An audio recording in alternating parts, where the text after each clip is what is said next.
Imagine waking to a morning where the bins are empty, the market stalls are shut, the air smells of damp wood, and your stomach talks louder than any church bell. You step outside and see only fields choked with weeds and a dark strip of forest that breathes resin and shadow. In that world, you start with what is right in front of you. Grass is rinsed in a bucket, chopped until it turns into a wet green paste, mixed with the last shy handful of flour and pressed into flat cakes. It does not look like bread, and it does not taste like comfort, but a thick, warm piece will push the emptiness back for a few precious hours. Trees become food as well. Not the rough outer bark, but the thin, living layer beneath it, the pale skin that trees use to grow. People scrape that tender layer from elm and birch and pine, dry it by the hearth, pound it to a fine dust, and fold the dust into dough so the loaf can rise enough to feel like a meal. In the northern lands, they learn a careful trick. First, peel away the bitter rind and take only the mild inner layer, because even when you are eating a tree, there is a right way and a wrong way to do it. Spring eases the hunger with stinging leaves. Nettles bite your fingers when you pick them, but a pot of boiling water tames the sting, and then the young leaves soften into a green broth that warms the hands and the heart. Into the same pot go sorrel and chickweed and dandelion and plantain and the stubborn couch grass that grows where nothing else wants to live. Monasteries and manors keep small lists of safe plants and simple cookings so that fear does not take a seat at the table. Bundles of greens are dried under smoky rafters, rubbed into meal, scalded with hot water, and pressed into thick travel cakes that will not spoil in a day and will not crumble on the road. Hunger does not ask for elegance. Hunger asks for warmth and weight and a mouthful that will not harm you. When the fields give too little, people follow the sound of water. Ponds and rivers offer more than fish. In the long, wet weeks, frogs crowd the banks and turn into quick food on sticks. A little smoke, a little salt, if any remains, and the meat tastes mild and steady, a clean answer to a harsh question. Snails become the useful pact between rule and need. On fast days, meat is forbidden, yet a snail is not called meat. Cloisters keep snail beds the way a careful family keeps a pantry. Baskets are filled, shells are purged in salted water, and the pot takes vinegar and onion and handfuls of simple herbs. With patience, the slippery turns into the savory, and late accounts of grand tables even speak of buying several hundred snails for one night of show and pleasure. Slugs are the gate at the edge. There is no shell. The flesh is tender in the wrong way, and the taste needs help that is hard to find, yet after rain they are easy to gather in the dark grass. People boil them with sharp field herbs to dull the smell, leave them to cool, and then drop them into a stew, where they thicken the broth and add a little strength. Insects arrive whether you invite them or not. Locusts come like a moving cloud that turns noon into dusk and strips grain from stalks as if a giant hand had passed over the land. You either starve while staring at empty fields, or you cook the thing that ate your food. The answer is simple. Toast the bodies until they crackle, grind them into a clean powder, and fold that powder into flour so a cake will hold its shape and carry more protein than a slab of beef. Children hunt beetles in fallen logs and bring jars to their mothers, and the grown ones blanch and dry the catch and store it in cloth bags for winter. A handful into the stew pot lifts a meaty scent that feels like mercy. In a hard year, that smell can make a kitchen feel like a small chapel. A city under siege lives by different rules. Stores thin to nothing, prices go high, and hunting is out of the question. Then the market stalls begin to offer rats.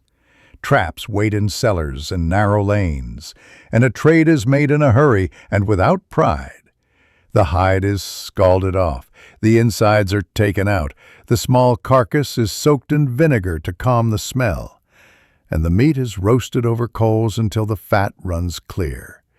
It is tough, but it is food.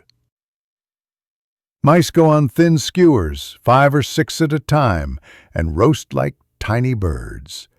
No one calls it brave, and no one calls it strange.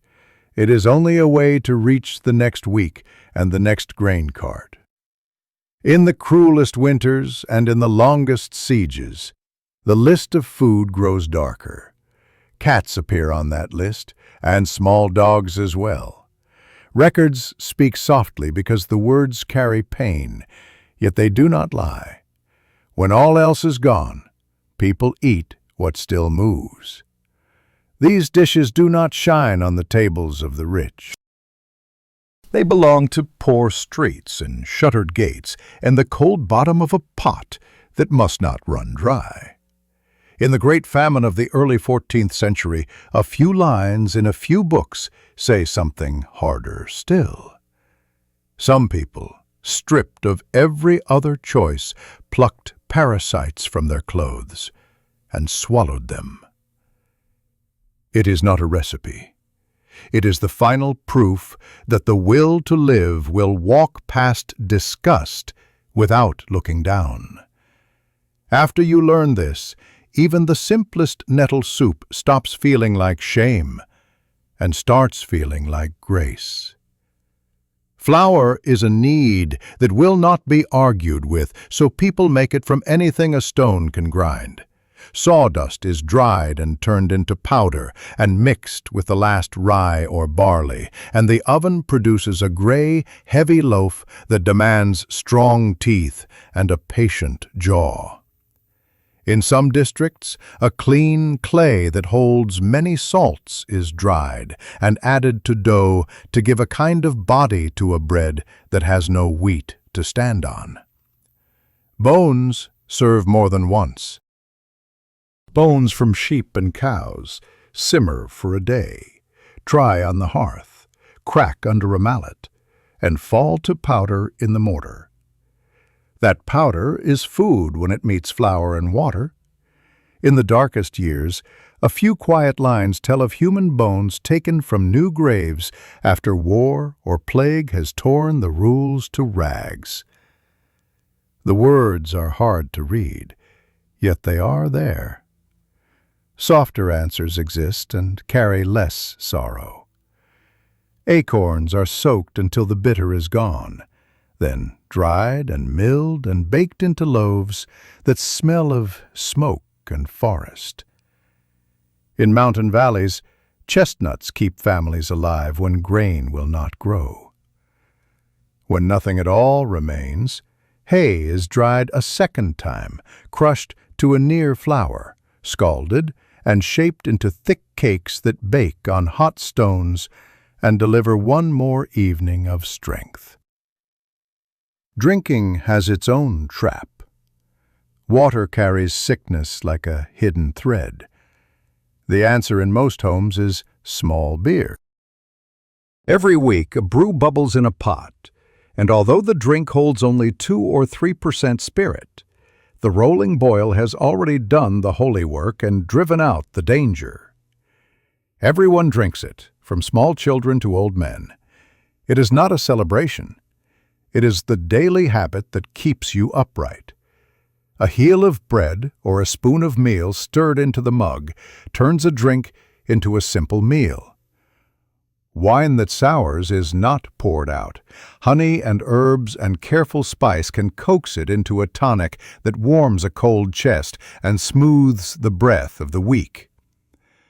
Where herds are kept, fresh blood is a tool. It is thinned with ale or with vinegar and bright herbs and drunk at once before it thickens, a quick road to protein without flame or smoke. Mead made from tired fruit and leftover honey keeps a place on the shelf because it asks for no grain and forgives a rough hand. Without ice and wire and humming machines, the best larder is earth and wind and time.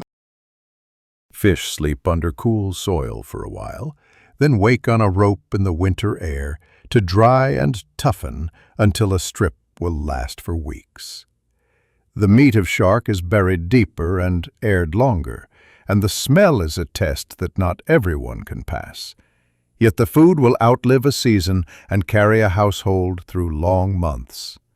Eggs rest in a paste of clay and ash and salt and lime and the husk of rice. The white darkens to a gentle amber, the yolk turns glossy and firm, a sulfur scent rises and then settles, and the eggs keep for many weeks without turning foul. Milk becomes sour milk by design, then curd, then the base of a soup, because nothing is wasted when winter has sharp teeth. Cabbage becomes a bright jar of sauerkraut that brings a little spring to a bowl at a time when gardens sleep. The smartest engine in a hungry kitchen is the pot that never empties. A perpetual stew sits at the edge of the fire and accepts whatever the day offers, a root, a leaf, a bone. Stock deepens each evening, and every morning some part of the flavor from yesterday is still waiting for the ladle. The one rule is simple. Do not scrape the bottom clean. Leave enough to seed tomorrow. Even then, the bones do not go to the midden. They dry, they crack, they powder, and they return to bread as a last gift. Plates can be food as well. Thick slabs of stale bread serve as trenchers. Meat rests on them, and sauces soak in, and by the end of the meal the plate has become the best thing on the table, or the best gift for the poor at the door. In a world like this, waste is a sin, and thrift is a quiet prayer. At the high tables, the story bends towards spectacle, because plenty asks to be seen. A peacock is roasted and then sewn back into its own suit of light, so that it lies on the platter as if it were still walking a garden wall. The beak is brushed with thin gold, and a tuft of cotton soaked in strong drink sits in the open mouth and takes a spark, so that a small blue flame dances while the bird is carried past the guests. Hedgehogs arrive, stuffed with pork and sage and eggs, and are bathed in a sauce made from their own blood. In the coastal realms, sea pigs and dolphins are counted as royal fish, and claim a peppered sauce, most welcome on the many fast days when meat from land is not allowed, and food from water is. For sweet and for wonder, the cooks build trembling worlds. Real gelatin is coaxed from pig feet and from fish bladders, tinted with herbs and roots, poured into molds, and set as castles and ships and beasts. Rows of quivering towers with tiny flags line a sideboard like a toy city, and everyone smiles as they eat it. Color matters as much as taste. Chicken is dyed a steady blue, eggs are brushed to a soft gold, and fish turns a bright red with the help of indigo and saffron and beetroot. Color is thought to sharpen the power of a dish, and it certainly sharpens the appetite of a guest. The church year, with its long chain of fasting, pushes kitchens toward plants that pretend to be other things. Almond milk becomes a regular friend of both sweet and savory plates. From it come cheeses that set with a lick of vinegar and firm up under a small press.